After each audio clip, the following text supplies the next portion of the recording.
네, 오늘 수요 성경 강의 두 번째 누가복음 우리 시작하기 전에 먼저 기도하고 시작하도록 하겠습니다. 하나님 아버지 감사합니다. 오늘도 저희들에게 하나님께서 이 귀한 시간을 허락해 주셨습니다. 특별히 저희들이 수요 성경 강의를 시작했는데 또 오늘은 눈이 많이 와서 또 현장에서 모일 수 없어서 또 갑작스럽게 이렇게 온라인 줌으로 모이게 되었습니다. 주님 이 자리에 주님께서 함께 하시는 줄 믿습니다. 우리 모든 성도님들 가운데 말씀의 은혜와 능력이 나타나게 하시고 아버지 하나님 이것을 통해서 또 우리가 다시 한번 말씀으로 무장하고 이 시대를 향하신 하나님의 뜻을 잘 분별하고 깨닫는 지혜의 시간이 될 수 있게 인도하여 주시옵소서. 이 시간 온라인이지만 주님 우리의 모두 마음속에 주님 함께해 주시기를 또 동일한 성령의 은혜와 또 축복이 우리의 가운데 넘치기를 간절히 원하며 우리 주님 예수 그리스도의 이름으로 기도하옵나이다. 아멘. 네, 오늘 두 번째 누가복음의 수요 강의에는 1장 5절에서 56절까지의 말씀을 보겠습니다. 우리가 지난주에는 서론과 1장 1절에서 4절에 나와 있는 이 목적, 그다음에 이 누구에게 쓰고 있는가 이런 것들에 대해서 좀 살펴봤는데요.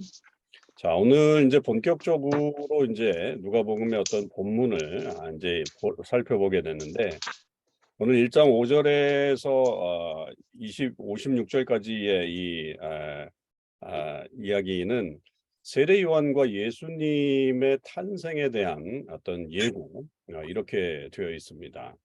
그래서 이 여러분들이 교재를 한번 이렇게 가지고 계신 걸 이렇게 보면 오늘 본문은 한 네 부분으로 이렇게 나뉘어집니다. 그래서 세례 요한의 출생에 대한 예고가 1장 5절에서부터 25절까지 나오고요. 그 다음에 이제 거기에 버금가는 예수님의 탄생 예고가 1장 26절에서 38절까지 나오게 되고 그 탄생 예고를 듣고서 마리아가 엘리사벳을 방문하는 게 39절에서 45절까지 나오고 그리고 그 방문 이후에 그 우리가 잘 알고 있는 마리아의 찬가 마그니피카트라고 하는 이 찬가가 나오는 것까지가 오늘의 본문입니다. 오늘 본문을 보면 이렇게 세례 요한의 그 출생 예고와 예수님에 대한 출생 예고가 이렇게 서로 비교된다고 이렇게 볼 수 있어요. 근데 이 비교되는 상황에서 이 두 사람의 어떤 그 다른 점 그런 것들도 좀 우리가 좀 깊이 살펴볼 필요도 있고 그다음에 이 엘리사벳과 마리아의 만남 이런 것들도 굉장히 중요한 그런 이 안에서의 어떤 테마라고 그렇게 볼 수 있습니다. 자, 먼저 이제 세례 요한의 출생에 대한 예고가 1장 5절에서부터 25절까지 쭉 나와 있는데요. 여러분들이 한번 성경을 가지고 계시면 한번 쭉 펴보시기 바랍니다. 제가 한번 빠른 속도로 읽어보도록 하겠습니다. 유대왕 헤롯 때에 아비야 반열에 제사장 한 사람이 있었으니 이름은 사가랴요 그의 아내는 아론의 자손이니 이름은 엘리사벳이라. 이 두 사람이 하나님 앞에 의인이니 주의 모든 계명과 규례대로 흠이 없이 행하더라. 엘리사벳이 잉태를 못하므로 그들에게 자식이 없고 두 사람의 나이가 많더라. 마침 사가랴가 그 반열의 차례대로 하나님 앞에서 제사장의 직무를 행할세 제사장의 전례를 따라 제비를 뽑아 주의 성전에 들어가 분향하고 모든 백성은 그 분향하는 시간에 밖에서 기도하더니 주의 사자가 그에게 나타나 향단 우편에 선지라. 사가랴가 보고 놀라며 무서워하니 천사가 그에게 이르되 사가랴여 무서워하지 말라. 너의 간구함이 들린지라. 내 아내 엘리사벳이 내게 아들을 낳아주리니 그 이름을 요한이라 하라. 너도 기뻐하고 즐거워할 것이요 많은 사람도 그의 태어남을 기뻐하리니 이는 그가 주 앞에 큰 자가 되며 포도주나 독한 술을 마시지 아니하며 모태로부터 성령의 충만함을 받아 이스라엘 자손을 주 곧 그들의 하나님께로 많이 돌아오게 하겠습니다. 그가 또 엘리야의 심령과 능력으로 주 앞에 먼저 와서 아버지의 마음을 자식에게 거스르는 자를 의인의 슬기에 돌아오게 하고 주를 위하여 세운 백성을 준비하리라. 사가랴가 천사에게 이르되 내가 이것을 어떻게 알리요? 내가 늙고 아내도 나이가 많으니이다. 천사가 대답하여 이르되 나는 하나님 앞에 서 있는 가브리엘이라. 이 좋은 소식을 전하여 내게 말하라고 보내심을 받았노라. 보라, 이 일이 되는 날까지 내가 말 못하는 자가 되어 능히 말을 못하리니 이는 내가 내 말을 믿지 아니함이거니와 때가 이르면 내 말이 이루어지리라 하더라. 백성들이 사가랴를 기다리며 그가 성전 안에서 지체함을 이상히 여기더라. 그가 나와서 그들에게 말을 못하니 백성들이 그가 성전 안에서 환상을 본 줄 알았더라. 그가 몸짓으로 뜻을 표시하며 그냥 말 못하는 대로 있더니 그 직무의 날이 다 되매 집으로 돌아가니라. 이후에 그의 아내 엘리사벳이 잉태하고 5달 동안 숨어 있으며 이르되 주께서 나를 돌보시는 날에 사람들 앞에서 내 부끄러움을 없게 하시려고 이렇게 행하심이라 하더라. 아멘. 제레 요한의 출생은 굉장히 좀 특별한 그런 출생이었죠. 그 아버지의 이름은 사가랴, 어머니의 이름은 엘리사벳입니다. 이 오전에 이 때에 대한 이야기를 먼저 설명하고 있는데요. 이 유대왕 헤롯 때에 이렇게 되어 있습니다. 이 헤롯이라고 하는 사람은 BC 한 37년에서 BC 4년까지 통치했던 그런 사람이죠. 물론 이제 나이는 훨씬 더 많은 그런 사람이었고요. 그 로마가 이 사람을 유대의 왕으로 세웠습니다. 그런데 되게 희한한 거는 유대인들이 이 헤롯을 왕으로 인정을 하지 않았어요. 물론 헤롯이 유대인이지만 그 혈통이 유대인이지만 그러나 이 로마인들에 의해서 임명된 왕을 유대인들은 인정하지 않았습니다. 그럼에도 이 헤롯은 굉장히 정치적인 그런 인물이었기 때문에 그가 이제 가장 아주 그 치적이라고 할까요?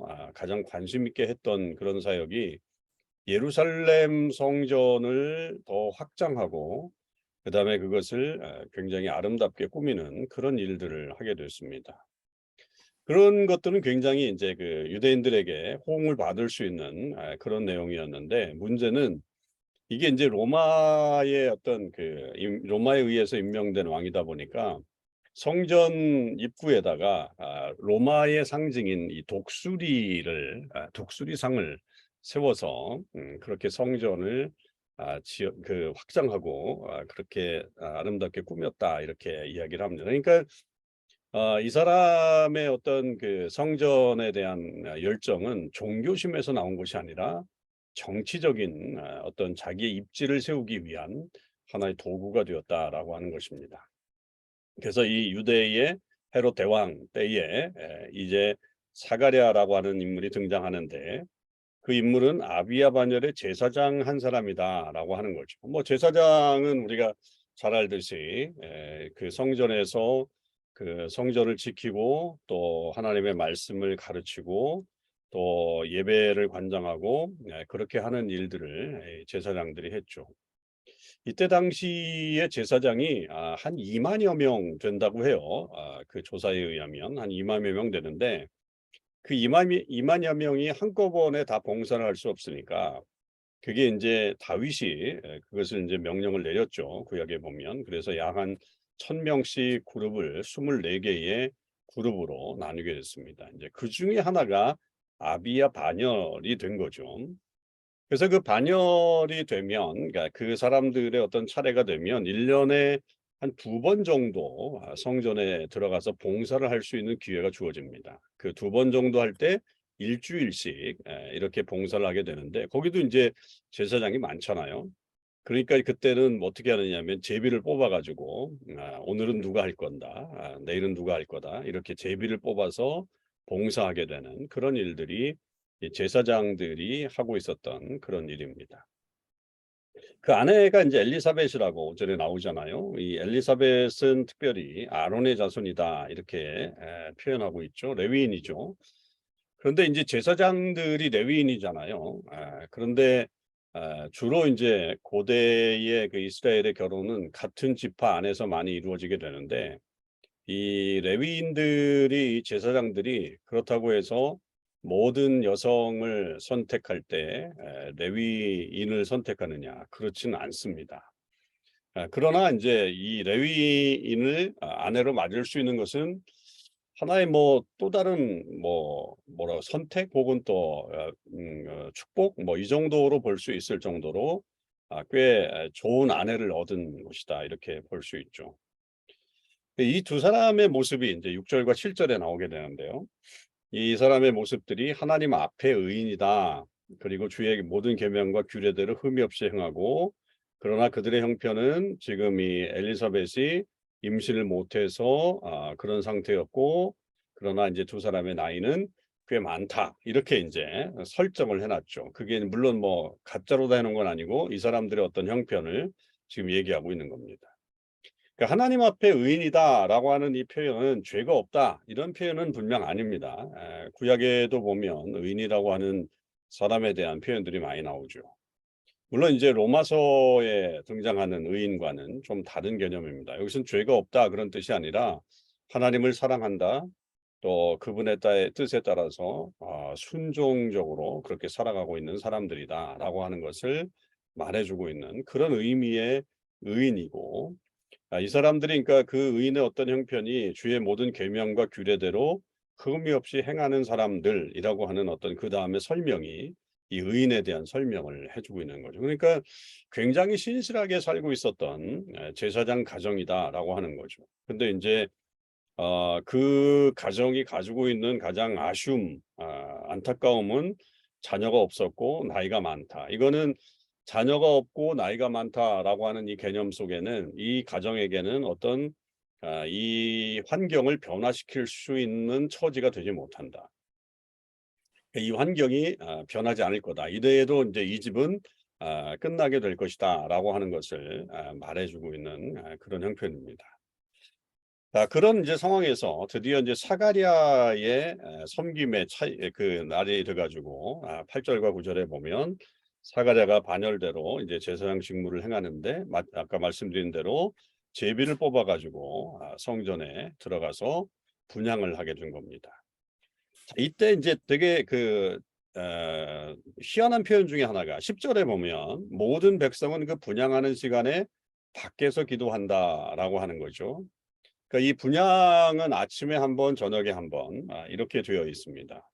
그러니까 그 시간대에 맞춰서 이 백성들은 또한 그 함께 바깥에서 기도하는 어떤 그런 그 시대에 관습이 있고 그 제사장이 이제 그 분향을 마친 다음에 나오게 되어 있어요.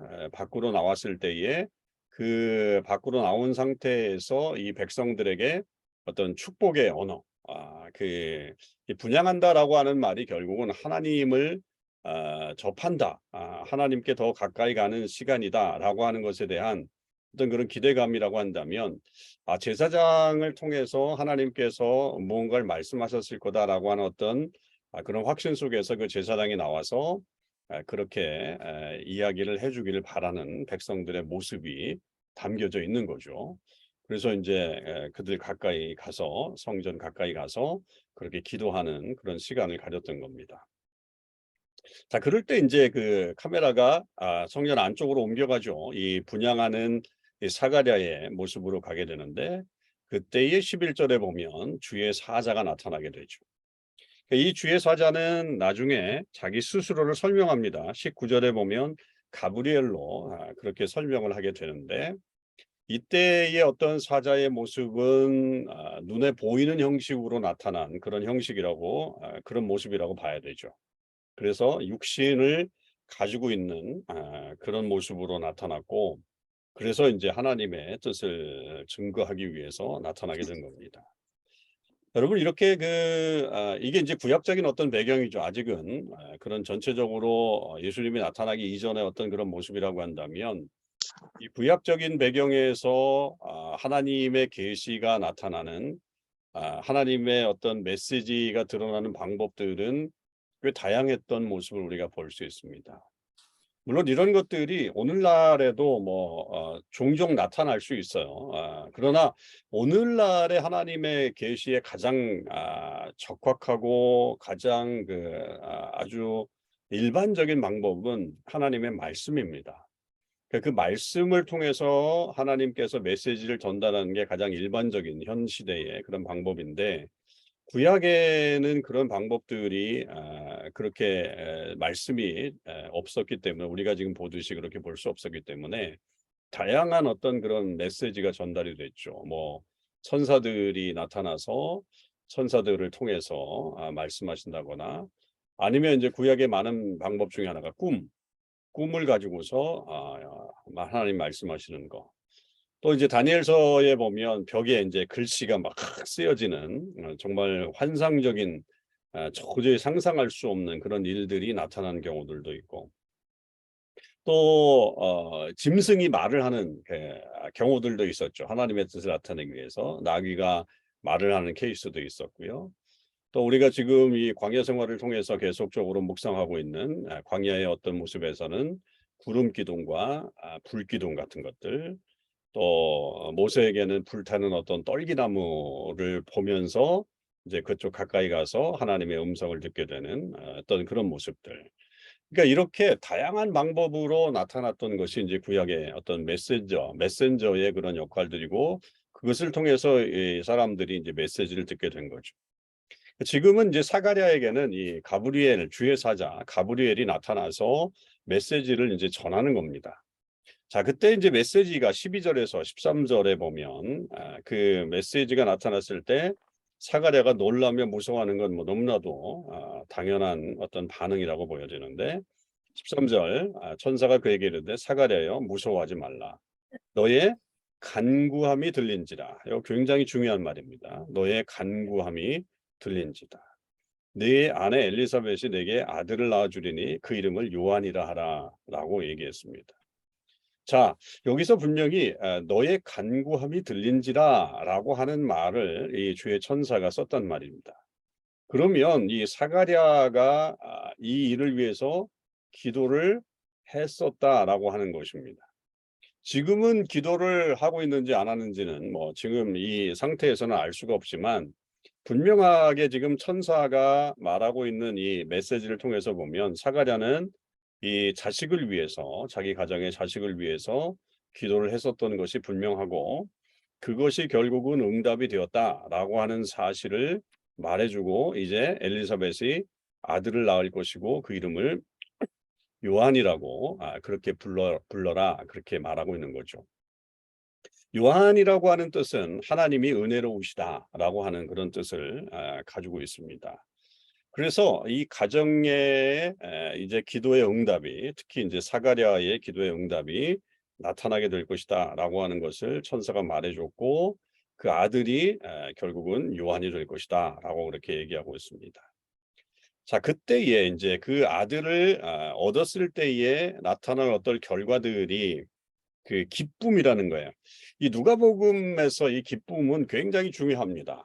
이 기쁨의 개념이 왜냐하면 이 복음이 가져오는 기쁨, 그러니까 이 예수님으로 말미암아 이 세상에 가져오는 이 기쁨이라고 하는 주제가 굉장히 중요하게 지금 나타나고 있는데 여기서 이제 요한이 태어남으로 인해서 이 가정에게 기뻐하고 즐거워함이죠. 그런 것이 이제 표현되어 있고 또 많은 사람도 기뻐할 것이다라고 그렇게 표현하고 있습니다. 그래서 이가 15절에 보면 주 앞에서 큰 자가 된다. 여러분 요 본문하고 나중에 이제 예수님에 대한 어떤 예언에 대한 이야기는 예수님은 그냥 큰 자예요. 큰 자로 표현되어 있고 이 구분하고 있죠. 분명하게. 이 요한은 주 앞에서 큰 자가 될 것이다. 이렇게 표현하고 있습니다.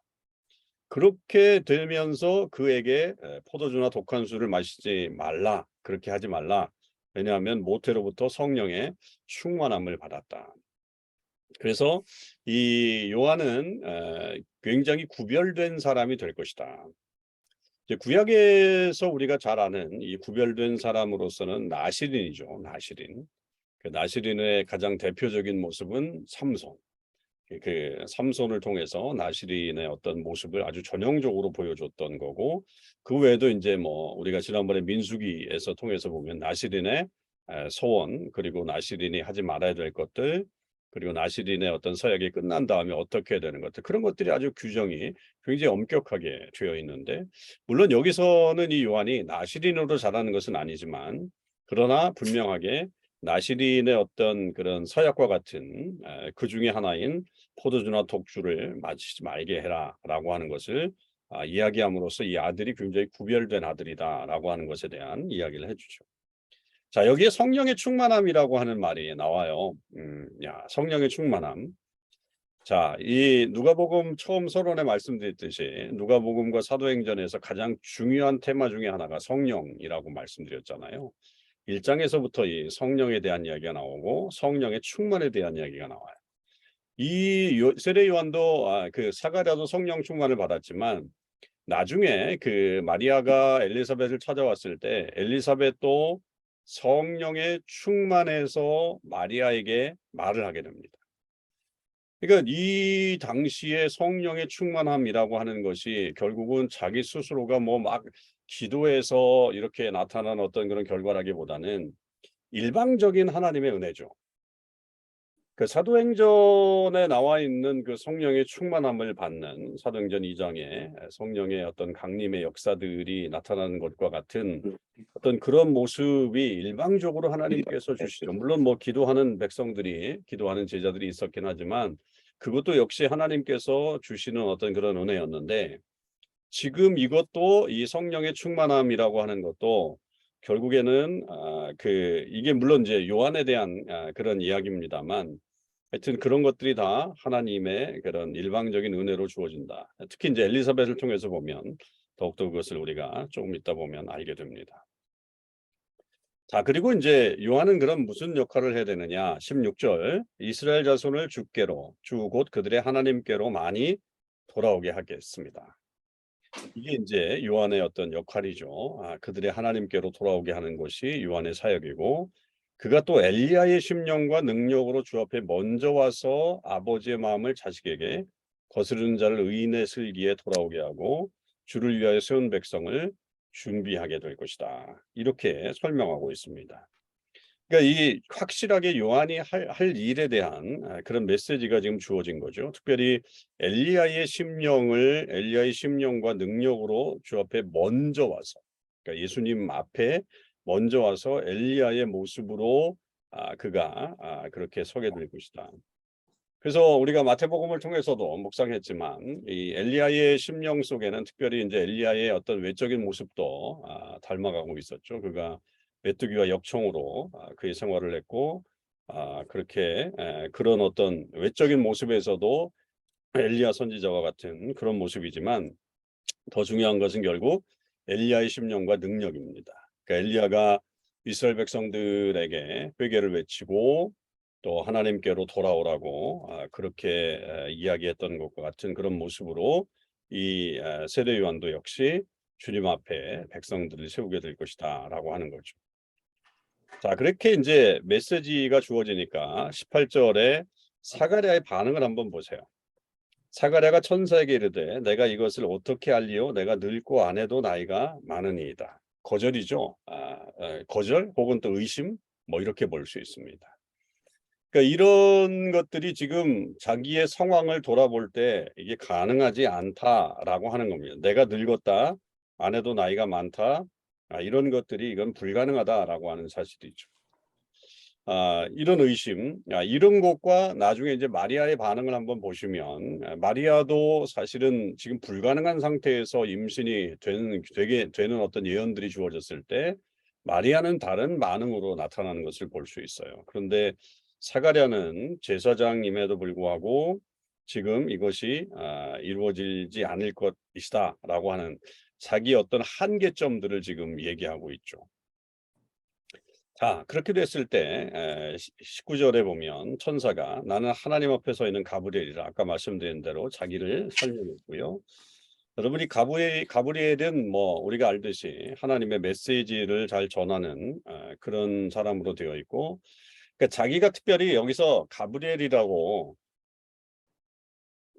자기 이름을 밝히는 이유가 있다고 봐요. 그러니까 뭐 그냥 나는 하나님 앞에 천사다라고 말하기보다는 가브리엘이다라고 말하는 이유가 뭐냐라고 생각해 본다면 다니엘서를 생각하지 않을 수가 없는 거죠. 그러니까 다니엘서에 보면 마지막 그 다니엘에게 나타나서 종말에 대한 예언을 전해 주었던 천사의 이름이 가브리엘입니다. 그러니까 거기 뭐 미가엘도 나오지만 그 가브리엘이라고 하는 이름이 분명히 등장을 함으로 인해서 지금 이 사가랴에게 "나는 안 됩니다. 나는 나이가 많고 내 아내도 나이가 많습니다."라고 하는 것으로 거절하고 있는 이 사가랴에게 "나는 가브리엘이다."라고 하는 이 메시지는 내가 예전에 다니엘에게 나타나서 하나님의 메시지를 증거하고 나타냈던 그 존재다라고 하는 사실을 이 사가랴에게 각인시켜 주는 거죠. 그래서 이 메시지가 확실하다. 하나님으로부터 주어지는 메시지고 이것이 이루어질 수 있다라고 하는 것에 대해서 지금 확신을 주는 어떤 그런 장면이라고 그렇게 볼 수 있습니다. 사람들이 주저할 수 있죠, 당연히. 사가랴의 입장에서는 나이도 많고 쉽지 않은 어떤 그런 입장이라고 해서 의심하고 주저할 수 있을 때에 하나님은 지금 하나님의 뜻을 이루기 위해서 사가랴를 포기하지 않으시고 사가랴에게 이 가브리엘을 통해서 "내가 가브리엘이다. 하나님의 분명한 메시지가 주어지는 것이다."라고 하는 것을 확신시켜 주시면서 이 일을 계속해서 진행시켜 나가는 그런 장면을 볼 수 있습니다. 자, 그러면서 이제20 절에 보면 "내가 말을 못할 것이다. 내 말을 믿지 아니하거니와 때가 되면 내 말이 이루어지리라."라고 하는 이 말은 증표도 되지만 하나의 또 다른 쪽으로 보면 이 사갈에 대한 심판이기도 합니다. "네가 내 말을 못 믿어?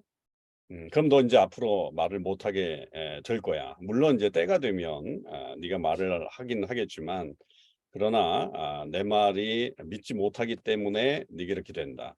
그러니까 하나의 사인입니다. 분명히 하나님께서 함께 하신다는 사인이기도 하지만 이 의심이 있는 사가랴를 그냥 두시지는 않는 거죠. 그러니까 하나님이 우리의 어떤 상황들을 이끌어 가시면서 우리가 이제 부족한 부분들이 있어서 때로는 그것을 이렇게 감싸 안고 가시기도 하지만 우리의 부족함 때문에 나타나는 어떤 좋지 않은 결과들도 분명히 있어요. 그러나 하나님은 그 모든 것들을 사실은 다 우리에게 선으로 바꾸시는 역사는 분명히 있습니다만 우리가 그것을 온전히 믿고 가느냐 아니면 의심하고 가느냐라고 하는 것은 좀 그 가는 어떤 길에서 좀 다른 그 측면의 은혜들이 우리에게 나타날 수 있다라고 하는 것을 좀 보게 됩니다. 자, 그런 이제 "말 못하게 될 것이다."라고 하는 이제 메시지가 주었을 때 드디어 21절 22 절에 보면 드디어 그 사가랴가 이제 나오기를 백성들이 막 기다리고 있잖아요. 나오면 그 무슨 말을 하냐면 민수기 6장 24 절에서 26 절에 나오는 그 제사장의 축복, 아론의 축복이 이제 이 사람들이 나와서 백성들을 향해서 하는 말이고 또 하나님의 어떤 메시지를 전달해 주는 그런 역할들을 하게 되는데 사가랴가 점점 늦어진 거죠. 성전 안에서 이제 늦어지는 게 '이게 뭔가 이상하다.'라고 하는 낌새가 인제 들었고 22 절에 말을 못하는 그런 모습을 보면서 백성들이 오히려 이걸 가지고서 '야, 이건 뭔가 좀 더 특별하구나.'라고 하는 어떤 생각을 갖게 된 거죠. 되게 재미있는 그 표현인 것 같아요.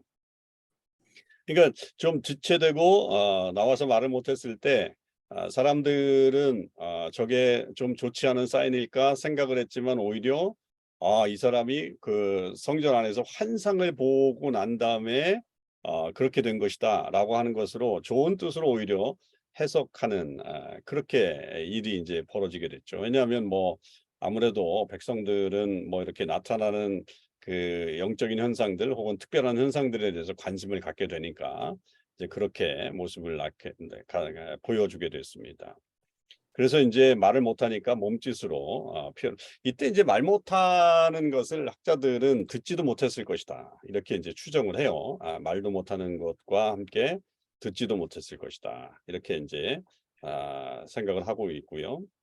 그 직무의 날이 다 다해서 인제 집으로 돌아갔고 또 23절 24 절에 보면 돌아가면서 이제 드디어 엘리사벳이 잉태하게 되었고 잉태하는 동안 5달 동안 숨겨 놓았고 그리고 이제 마지막에는 엘리사벳이 "주께서 나를 돌보시는 날에 사람들 앞에서 내 부끄러움을 없게 하시려고 이렇게 행하심이라."라고 하는 말. 돌보신다라고 하는 표현, 이 표현이라고 하는 것은 하나님께서 나에게 오셨다, 하나님께서 나에게 역사하셨다라고 하는 어떤 그런 표현입니다. 그러니까 하나님께서 나를 돌아보셔서 나에게 오셔서 사람들 앞에서 내 부끄러움을 없게 하시려고, 그 당시에 어떤 이 엘리사벳이 가지고 있었던 환경적인 어떤, 그리고 그런 것으로 인해서 어려움이 있었던 것을 지금 얘기하지만, 그러나 그것을 다 하나님이 커버해 주셨다라고 하는 것을 지금 고백하면서 이 세례 요한의 태어남의 어떤 예고 기사가 나오게 된 거죠. 자, 그것과 함께 이제 두 번째로 이제 예수님의 탄생에 대한 이야기가 이제 26절에서 38절까지 나와요. 요거가 이제 세례 요한의 탄생 예고와 예수님의 탄생 예고가 서로 비교가 되는 거라고 그렇게 볼 수 있죠. 자, 어떻게 비교가 되는지 한번 좀 우리가 볼 필요가 있겠습니다. 자, 이 예수님의 탄생 예고는 당연히 이제 마리아죠. 사가랴와 엘리사벳의 어떤 그런 이야기에서 이제 떠나와서 이제 이 가브리엘이 다시 이 마리아에게 찾아가죠. 26절에 여섯째 딸이라고 하는 것은 그 세례 요한의 어떤 탄생 예고가 있은 다음에 한 6개월이 흐른 다음에, 그래서 세례 요한과 예수님의 나이 차이는 6개월 차이, 이렇게 보는 거죠. 여섯째 달에 이제 천사 가브리엘이 역시 마리아에게 찾아오게 됩니다.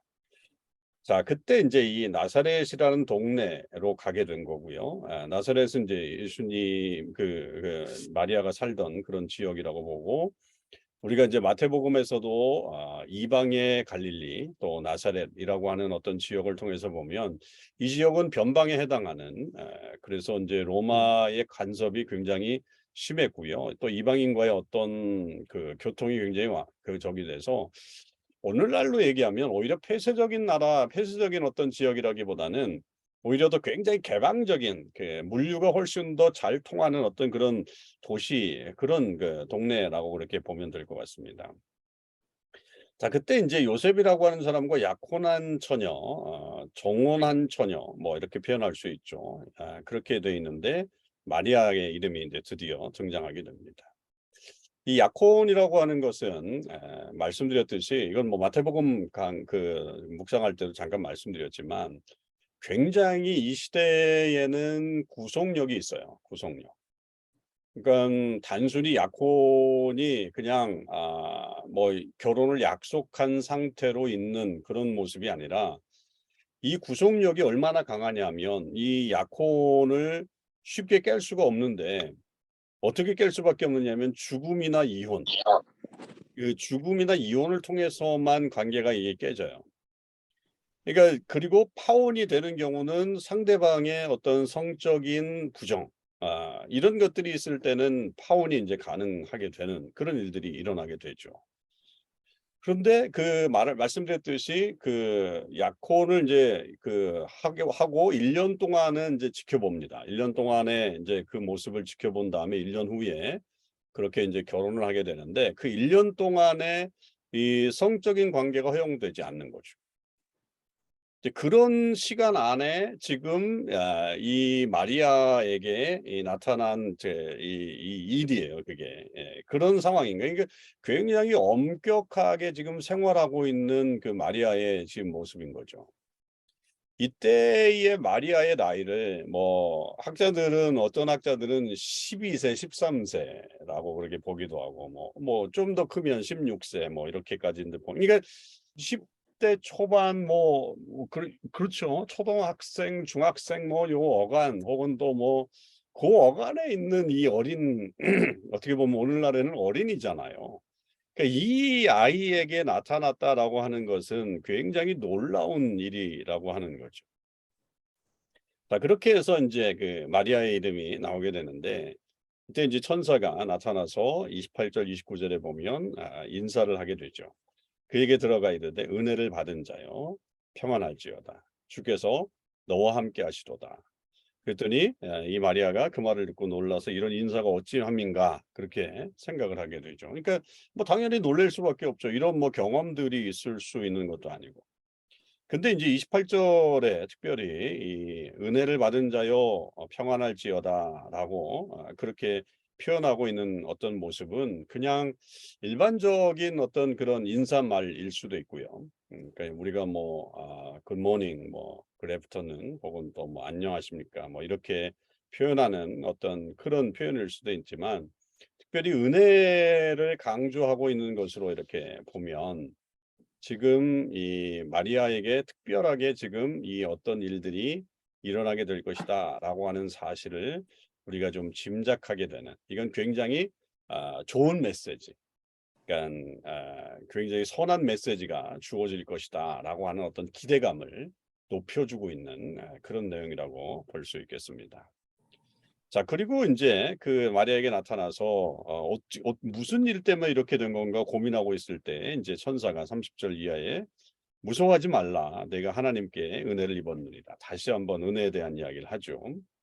그래서 "보라, 내가 잉태하여 아들을 낳으리니 그 이름을 예수라 하라. 그가 큰 자가 되고 지극히 높으신 아들이라 일컬어질 것이요 주 하나님께서 그 조상 다윗의 왕위를 그에게 주시리니 영원히 야곱의 집을 왕으로 다스리실 것이며 그 나라가 무궁하리라." 이렇게 예언을 해죠. 아들 예수를 낳을 것이다.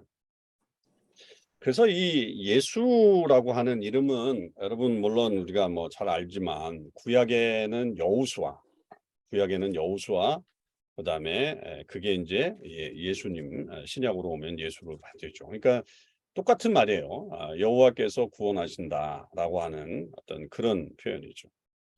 그래서 이 예수님이 결국은 구약에서 예언하고 있는 그 모세가 하나님 앞에 기도했던 내용 중에 "나와 같은 선지자 하나가 나타나게 될 것이다."라고 하는 그런 표현을 썼단 말이에요. 나와 같은 선지자라고 했을 때 그 구약에 보면 그게 단수로 되어 있거든요. 그러니깐 그 표현을 통해서 볼 때 그다음에 모세 다음에 나타나는 인물이 누구예요? 여호수아잖아요. 그래서 물론 그 여호수아가 예수님의 어떤 예표라고 보기는 힘들지만 물론 모세가 말했던 "나와 같은 선지자"라고 하는 것은 당연히 예수님을 말하는 거고요, 인제 신약적인 그런 개념으로 왔을 때. 근데 되게 희한한 게 하여튼 그 뒤에 이어진 인물이 여호수아라고 하는 거죠. 예수. 그러니까 그분의 이름이 결국은 그래서 이 메시아 이름이 예수님이다라고 하는 거.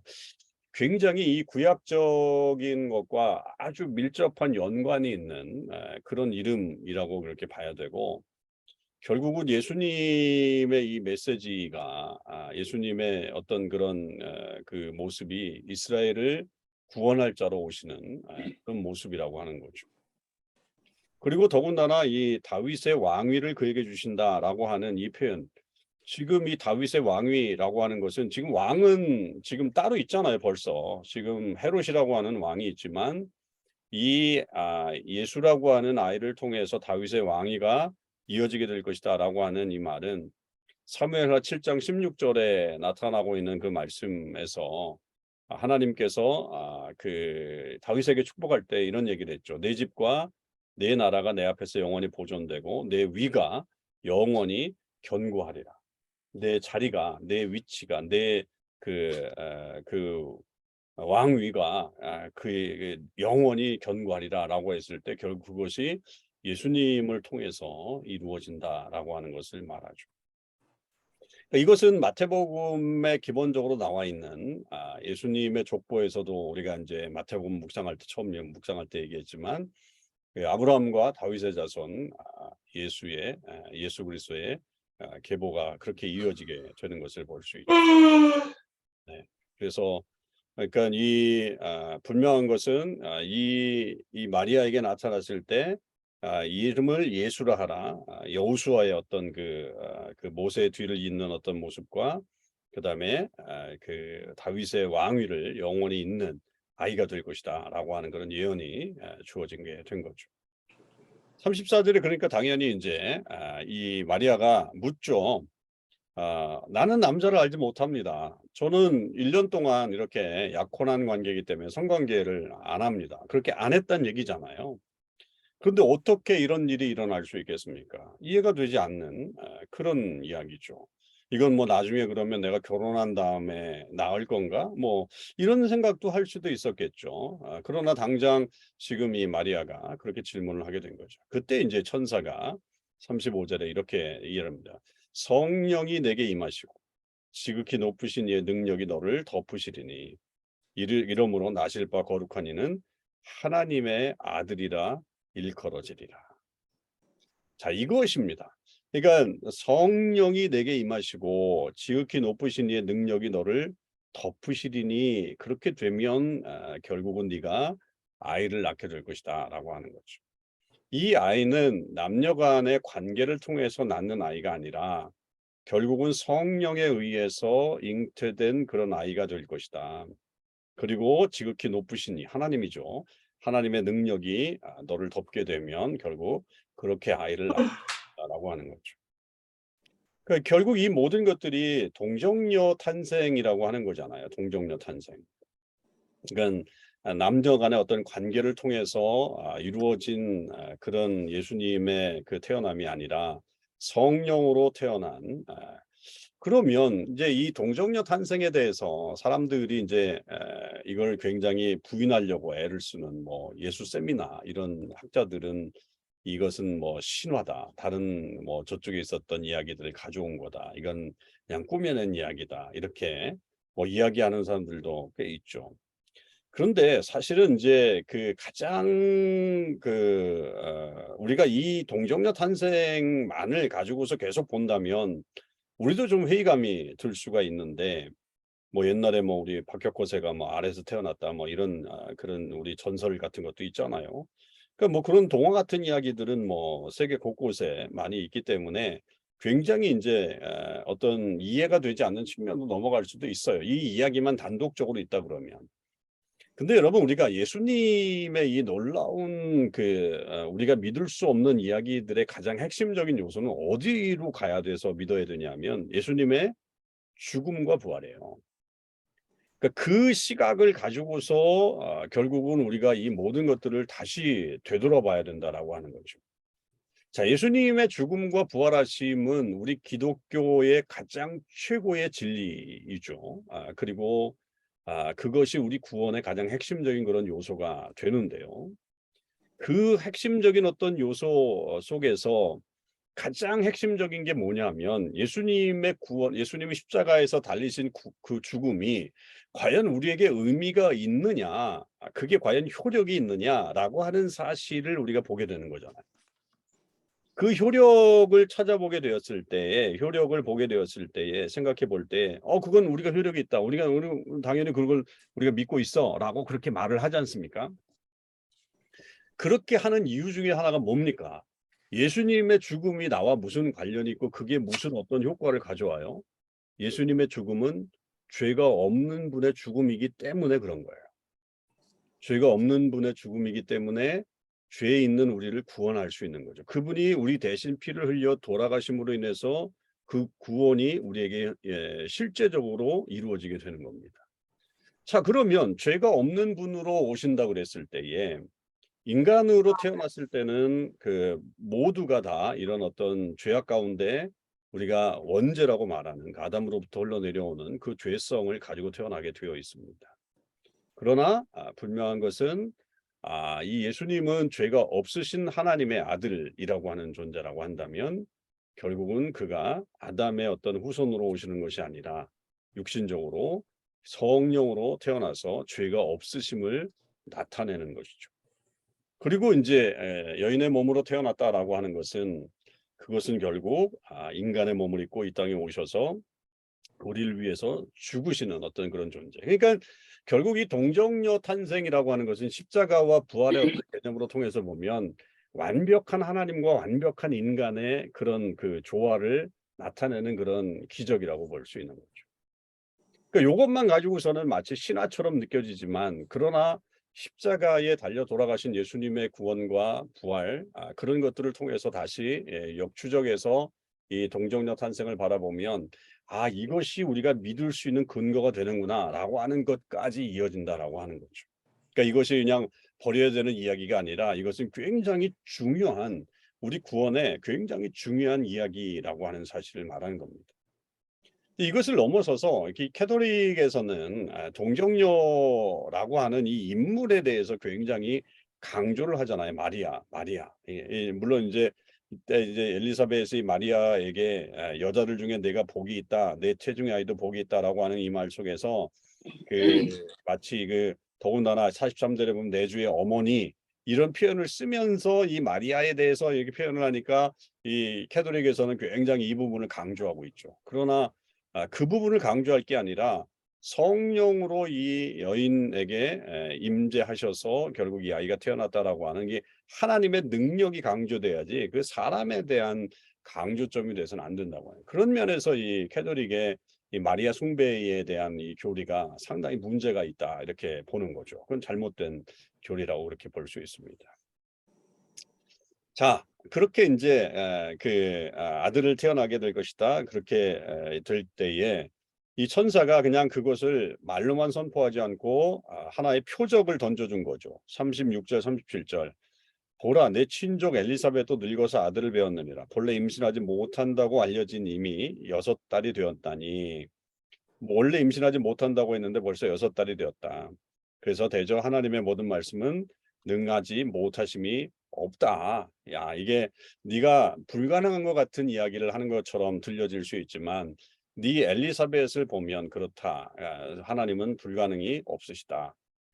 그러니까 우리의 어떤 삶 속에 때때로 하나님에 대한 어떤 기대감들이 약해지고 혹은 또 내 삶에 있어서 이렇게 뭔가 나는 좀 내 속에선 일어날 수 없는 그런 일들이 있지 않을까라고 고민하지만 여러분 이 역사적으로 보거나 아니면 우리 삶의 또 다른 어떤 분들의 모습을 통해서 볼 때 하나님이 행하신 일들을 우리가 볼 필요가 있는 거예요. 그게 자꾸만 우리에게 행하신 하나님의 일들을 서로 나누는 게 굉장히 중요해요. 우리가 목장 소그룹이나 아니면 뭐 큐티 모임이나 아니면 이제 뭐 여러 가지 소그룹 모임에서 여러분 그게 우리의 자랑거리가 아니라 정말로 하나님께서 나를 통해서 이렇게 일하셨습니다라고 하는 이야기를 나누는 것은 다른 사람들에게 그리스도를 또한 나타내고 하나님의 능력을 보여줄 수 있는 좋은 도구가 될 수 있다라고 하는 거죠. 그래서 그것을 뭐 자기 자랑처럼 나눌 때 좀 문제가 생기지만 그것이 아닌 이상은 우리가 계속해서 서로 나누고 격려해 주는 역할들을 하는 게 필요합니다. 자, 그럴 때에 마리아의 응답 38절 중요하죠. 주의 여종이오니 말씀대로 내게 이루어지이다. 야, 이게 10대 초반, 10대 중반의 소녀가 고백할 수 있는 그런 내용인가요?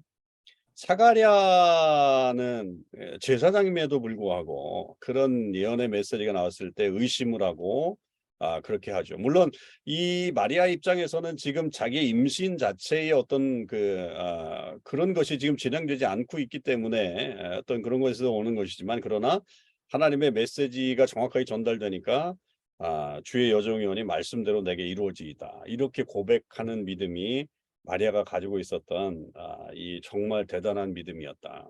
그래서 이 세례 요한의 이야기와 예수님의 이야기가 서로 이렇게 비교되면서 이 두 사람의 어떤 모습 속에서 우리는 과연 어떤 모습을 가져야 할 것인가라고 하는 것을 도전받을 수 있는 그런 내용이라고 볼 수 있습니다. 그래서 이걸 여러분들이 한번 다시 비교해 보면서 그렇게 읽으시면 조금 더 이해와 함께 우리에게 은혜가 주어질 수 있는 그런 내용들이 되죠. 자, 그리고 난 다음에 이 마리아가 이제 이 39절 이하에 빨리 엘리사벳을 방문하러 갑니다. 여기에 보면 빨리 산골로 가서 되게 재밌는 표현이죠. 빨리. 그러니까 이게 뭐 천사가 가라고 그런 것도 아니잖아요. 그런 이야기를 들려주었고 물론 뭐 엘리사벳과 마리아가 친족이라고 하는 36절의 표현이 있어서 익히 알고 있었는지도 모르겠지만 그러나 이 마리아 입장에서는 빨리 가고 싶어하는 그런 마음, 하나님의 어떤 약속을 확인하고 싶어하는 그런 모습이 있었던 것 같아요. 그래서 이 나사렛에서부터 지금 이 유대의 마을로 한 동네로 들어가는 것은 이 당시 이 거리가 뭐 정확하게 어딘지 몰라요. 엘리사벳이 어디서 살았는지 모르지만 그 지역 자체가 산골이라고 하는 이 구릉지대를 얘기한다면 나사렛에서 유대 지역의 남쪽으로 내려가야 되거든요. 그 유대 지역의 구릉지대로 가는 거리는 한 80km에서 110km 정도 된다고 그래요. 그러니까 이 젊은 여인의 어떤 그 당시에 뭐 차를 타고 가는 것도 아니고 그러니까 한 3일 정도 가야 되는 그런 거리를 그러나도 긴 여정인데 빨리 가고 싶어하는 이 마리아의 모습, 이제 그것을 확인하려고 하는 어떤 그런 모습이죠. 그래서 이제 엘리사벳에 들어가게 되었는데 그렇게 이제 문안하게 되니까 41절 중요하죠. 엘리사벳이 마리아가 문안함을 들음에 아이가 복중에서 뛰노는지라. 아이가 이 사실을 알게 되죠. 그러니까 세례 요한이 복중에 있다가 이 상황을 알게 되고 엘리사벳이 성령의 충만함을 받았어요. 그러니까 이것은 완전히 전적인 하나님의 은혜인 거죠. 지금 이 마리아의 상황에 대해서 얼마만큼 알고 있었는지는 모르겠어요. 그죠? 전혀 알 수 있는 방법이 없잖아요. 뭐 그 당시에 전화가 있었던 것도 아니고 서로 뭐 그렇게 멀리 떨어져 있는 그런 친척의 이야기를 뭐 그렇게 얼마나 가깝다고 뭐 그걸 다 이야기를 듣고 있고 뭐 그럴 수는 없잖아요. 그런데 이걸 딱 보니까 이게 뭔가 특별하구나라고 하는 것을 성령의 충만함으로 캐치했다는 거죠. 그러니까 결국은 이 그 엘리사벳이 그 사가랴 그 예언을 통해서 그리고 그런 어떤 상황들과 임신을 통해서 결국 이 여인 안에 하나님으로 계속해서 충만해지는 그런 역사들이 엘리사벳에게 있었다라고 하는 것을 보게 됩니다. 그리고서는 이제 이 여인을 축복하게 돼 마리아를 축복하게 되는 게 42절 이하에 나오죠. 큰 소리로 불러 이르되 여자 중에 내가 복이 있다. 내 태중에 아이도 복이 있다. 내 주의 어머니 이게 마리아죠. 내게 나오니 이 어찌 된 일인가. 이제 아까 말씀드린 대로 이것 때문에 이런 표현들 때문에 마리아에 대한 어떤 숭배, 이렇게 나이 많은 사람임에도 예수님의 어머니라고 하는 것 때문에 이렇게 이제 표현하는 어떤 그런 것이 마리아 숭배로도 이제 이어지게 되는 하나의 단서가 되고 있죠. 보라 내 문안하는 소리가 내 귀에 들릴 때에 아이가 내 복중에서 기쁨으로 뛰놀았다. 여기도 기쁨이 나오잖아요. 그러니까 기쁨으로 이 아이가 예수님을 보고 그렇게 뛰놀았다. 그렇게 해서 주께서 하신 말씀이 반드시 이루어질 것이라고 믿은 여자에게 복이 있다. 마리아가 내가 그렇게 믿겠습니다. 주의 말씀대로 이루어질 것입니다라고 하는 그 표현을 했던 것을 그대로 받고 있죠. 받아가지고 이제 당신이 그렇게 복이 있는 여인이 될 것입니다라고 하는 이 축복을 엘리사벳이 해주고 있는 이런 모습입니다. 서로 이렇게 그 어떤 그 위기의 상황 혹은 또 하나님의 놀라우신 은혜를 경험한 사람들이 서로에게 축복하고 서로를 이렇게 격려해 주는 그런 역할들을 해주는 그런 모습이 이 마리아와 엘리사벳의 대화를 통해서 이루어지게 됩니다. 자, 그리고 난 다음에 이제 마리아의 찬가 그런 것이 이제 드디어 나오게 되죠. 이제 이거 자체가 이제 그 엘리사벳과 함께 있을 때에 이루어진 찬가라고 보죠. 왜냐하면 56절에 가보면 맨 마지막에 마리아가 석 달쯤 함께 있다가 집으로 돌아갔다라고 하는 그런 표현이 있다면 이 찬양을 불렀던 어떤 시기는 엘리사벳의 그런 집에 있었던 시기와 맞물려 있다라고 하는 것이죠. 우리가 잘 알듯이 이 마리아의 이 마그니피카트 찬가는 어디에서 유래를 찾아볼 수 있느냐라고 하면 한나의 기도에서 볼 수 있죠. 사무엘상 2장 1절에서 10절에 나와 있는 그 한나의 기도, 한나의 찬양, 그것과 아주 유사한 내용들이 꽤 많이 있는 것을 우리는 보게 됩니다. 그래서 이 자기에게 행한 이 놀라운 일들을 찬양하는 이 장면이 그냥 어린아이 10대의 소녀가 외치는 어떤 찬양, 그냥 순진무구한 그런 찬양이 아니에요. 여러분 이 찬양을 보면 정말로 놀랍습니다. 과연 그 시대에 그 소녀가 가지고 있었던 그런 감성뿐이냐라고 한다면 그건 아니라고 하는 거죠. 마치 이 찬미의 내용을 가만 보면 한 예언자의 선포와 같은 어떤 중엄함, 엄중함, 그다음에 그 시대를 읽어내는 어떤 그런 그 위대함, 이런 것들이 묶여져 있어요. 이 마리아라고 하는 뭐 아이라고 표현한다면 그 10대 이의 소녀가 굉장히 영적으로 깨어 있었던 것은 분명합니다. 그러니까 남들보다 훨씬 더 어떤 탁월한 영적인 감각들이 있었던 것은 분명했던 것 같아요.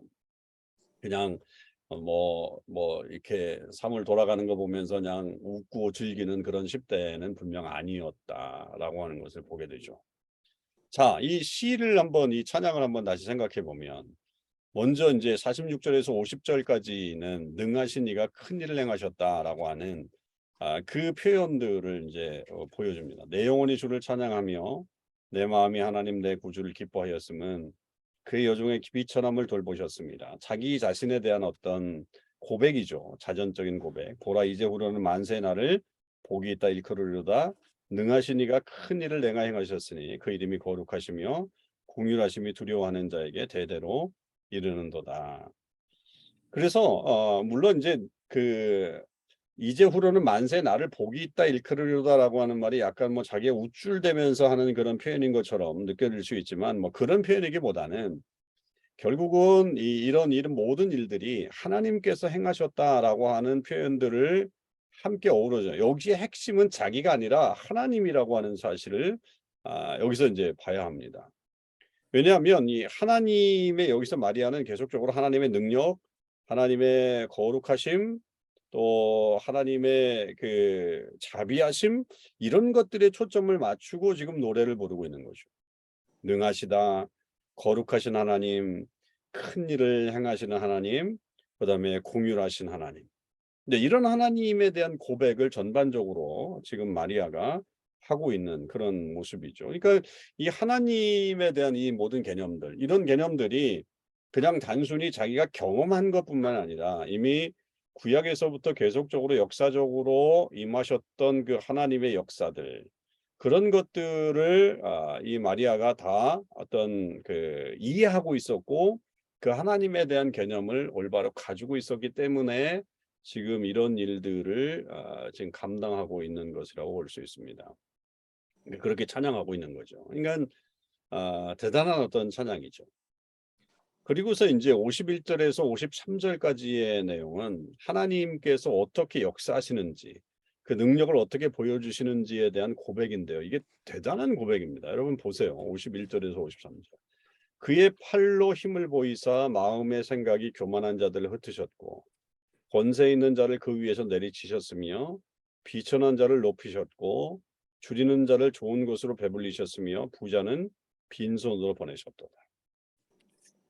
자, 이런 고백이 여러분 물론 이제 누가가 가지고 있는 어떤 신학적인 견해 중에 하나가 그 약자, 소외된 자, 또 말씀드린 대로 여인들 굉장히 강조된 그래서 그런 사람들이 굉장히 주님의 사랑을 많이 받고 또 주님의 어떤 은총을 입는 그런 존재로서 많이 보여지는 것이 누가복음의 이제 핵심적인 내용이긴 하지만 이 마리아가 고백하고 있는 지금 이 권세 있는 자가 내리쳤고 비천한 자를 높이고 줄인 자를 좋은 곳으로 배불리셨고 부자는 빈손으로 보내셨고 또 이렇게 뭐 교만한 자를 흩으시고 이런 것들이 여러분 그 보이는 것의 전부가 아니다라고 하는 메시지를 우리에게 던져주고 있어요. 그러니까 하나님의 어떤 방식, 하나님의 이 세상을 움직이시는 어떤 그 통치의 방식들은 이런 사람들, 그러니까 이 세상에서 보이는 것들만으로는 그렇게 되지 않는다라고 하는 거. 그러니까 세상의 어떤 가치와 기대들을 완전히 뒤엎으시는 하나님의 모습을 여기서 드러내고 있죠. 이게 10대 소녀가 가지고 있을 수 있는 하나님에 대한 개념일 수 있을까요? 우리는 그냥 하나님이 우리를 부자로 만들고 마치 부자가 다 그냥 하나님의 복을 받는 것 같고 잘 되는 사람이 하나님의 어떤 은혜를 입는 것처럼 생각하지만 이 마리아에게 지금 이 하나님의 능력은 역전의 하나님, 완전히 뒤엎으신 하나님. 이 구약의 예언자의 목소리처럼 들려지죠. 혁명적인 사고를 가지고 있는 것처럼 느껴질 정도로 굉장히 이렇게 그 보이지 않는 것을 더 알 수 있는 보이지 않는 것에 더 집중하고 있는 마리아의 모습, 마리아의 찬양 그런 것들을 우리가 보게 됩니다.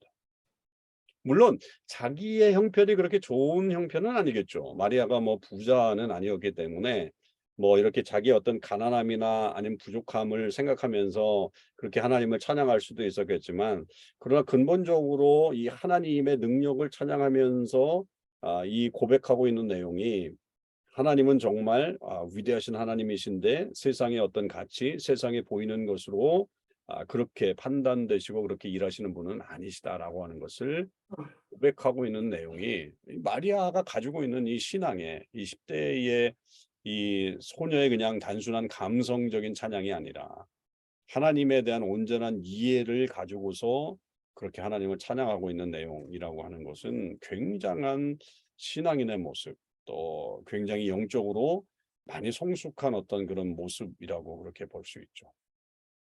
심지어 역사적인 인식도 좋아요. 54절. 그종 이스라엘을 도우사 긍휼히 여기시고 기억하시되 우리 조상에게 말씀하신 것과 같이 아브라함과 그의 자손에게 영원히 하시리로다라고 하는 이 어떤 자기 민족을 향한 그 하나님의 보호하심, 이스라엘을 돕는 어떤 그런 역사심에 대한 것들도 역시 기대하고 있는, 그냥 단순히 자기의 어떤 일신양명 혹은 또 이것을 통해서 자기가 뭔가 이렇게 새로운 인생을 살아가는 어떤 그런 모습에만 한정된 것이 아니라 정말로 하나님 일들을 통해서 이스라엘을 새롭게 하시고 이스라엘에게 그 아브라함에게 약속하신 그 약속을 기억해 주십시오. 그 하나님께서 영원히 그의 자손에게 함께 하실 것입니다라고 하는 이런 고백을 한다라고 하는 것은 정말로 대단한 고백입니다. 여러분, 우리도 이런 모습을 좀 가져야 될 그런 사람들이 좀 돼야 돼요. 그냥 단순히 우리가 기도하거나 찬양할 때 그냥 나만을 생각하고 나 중심의 어떤 그런 모습이기보다는 우리의 기도도 더 확대해야 되고요.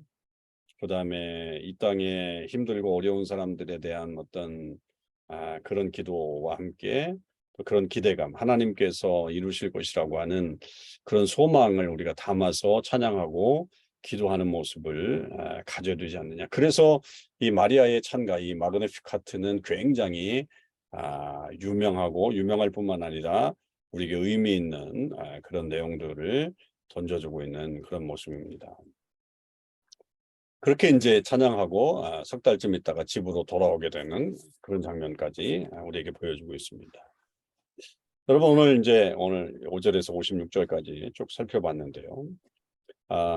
이 모습을 통해서 우리가 좀 더 잘 한번 이 세례 요한의 예언과 세례에 대한 예언과 그 예수님에 대한 예언을 한번 비교해서 보시길 바라고, 그 와중에 나타나고 있는 엘리사벳의 어떤 그런 모습들, 그리고 이 마리아의 그 정말 그 모든 것을 받아들이면서 하나님 앞에 나아가는 그런 모습들, 그런 모습들은 우리가 새롭게 좀 봐야 되고, 또 그것이 결국은 이 하나님의 사역을 준비하는 데 있어서 굉장히 중요한 사람들의 모습이었다. 그래서 우리도 하나님의 사역을 잘 이런 마음으로 준비하고 또 함께 동참하는 그런 모습이 있어야 되겠다라고 하는 것을 한번 더 깊이 생각해 봤으면 좋겠습니다. 네, 오늘은 이제 여기까지 하고요. 다음 주에는 57절에서부터 2장 20절까지 그렇게 하도록 하겠습니다. 그래서 여러분들이 또 다음 주에는 그 말씀들을 더 읽어오시면 되겠고요. 오늘 혹시나 오시는 분이 계실까 봐서 교회를 아까 잠깐 가봤는데 들어가지도 못할 정도로 눈도 안 치워놓고 그래가지고 엄청나게 눈이 쌓여 있더라고요. 그래서 하여튼 오늘 이렇게 갑작스럽게 줌으로 하게 되는데 또 많은 분들이 들어오셨네요. 한 28분 정도 이렇게 뭐 들어오신 한 거의 30여 분 가까이 들어오셨는데, 하여튼 여러분 감사하고 안전하게 지내시고 그리고 말씀 하여튼 계속적으로 우리가 묵상하며 지내시기 바라고요. 내일 1시에 우리 FAC 우리 교회와 또 다시 회의를 좀 하게 됐습니다. 잘 진행될 수 있도록 계속 좀 기도해 주시면 고맙겠습니다. 네, 기도하고 마치도록 하겠습니다. 하나님 아버지 감사합니다. 오늘 저희들이 갑작스럽게 이렇게 또 수요 성경 강의 줌으로 하게 되었습니다. 또 갑작스럽지만 또 이렇게 하나님의 은혜 가운데 또 말씀을 함께 나누었습니다. 하나님의 말씀은 살아 있습니다. 그리고 그 말씀 속에 있었던 그 역사의 주인공들을 통해 하나님께서 이 일들을 이루셨던 것처럼 아버지 저희들도 이 역사의 주인공들이 되게 하시고 우리를 통해 하나님의 귀하신 뜻을 이루어가는 저희들 되게 해 주시옵소서. 아버지 하나님, 우리 교회가 더욱더 말씀 가운데 바로 서게 하시고 늘 이 은혜가 충만한 그런 교회 되게 하여 주시옵시고 또 특별히 내일 우리 FAC와 우리 이야기를 하면서 또 앞으로 어떻게 할 것인가에 대한 그런 시간들을 갖게 되는데 그 일도 하나님께서 간섭해 주셔서 선하신 결과가 나올 수 있도록 주님 인도해 주옵소서. 눈이 많이 내리고 있습니다. 주님 우리 모든 성도님들의 안전을 지켜주시고 가정마다 평안 있게 하시고 또 어느 곳에 있든지 늘 하나님의 은혜로 충만한 삶을 살아가게 하여 주옵소서. 이 저녁도 주님 함께해 주시기를 간절히 원하며 우리 주님 예수 그리스도의 이름으로 기도하옵나이다. 아멘. 고맙습니다, 여러분.